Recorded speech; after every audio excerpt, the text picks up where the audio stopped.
జోరుగా పార్లమెంట్ ఎన్నికల ప్రచారం. బీఆర్ఎస్ పార్టీ అభ్యర్థిని అత్యధిక మెజార్టీతో గెలిపించాలి. పార్లమెంట్ ఎన్నికల ప్రచారంలో భాగంగా స్ట్రీట్ కార్నర్ మీటింగ్లో మాజీ ఎమ్మెల్యే పైలట్ రోహిత్ రెడ్డి మాట్లాడుతూ కారు గుర్తుకు ఓటు వేసి కాసాని జ్ఞానేశ్వర్ని భారీ మెజార్టీతో గెలిపించాలని మండల పరిధిలోని నీళ్లపల్లి, మైల్వాల్, దామర్చెడ్, బషీరాబాద్, జీవంగి పలు గ్రామాల్లో స్ట్రీట్ కార్నర్ మీటింగ్లో తెలిపారు. అదేవిధంగా కాంగ్రెస్ పార్టీ అబద్ధాలు చెప్పి అధికారంలోకి వచ్చిందని, చీకటి రోజులు పోవాలంటే కారు గుర్తుకు ఓటు వేయాలి.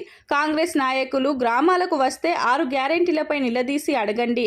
బీజేపీ, కాంగ్రెస్ పార్టీలకు ఓటు వేసి మీ ఓటు వృధా చేసుకోవద్దు అని మాజీ ఎమ్మెల్యే పైలట్ రోహిత్ రెడ్డి సభలో తెలిపారు.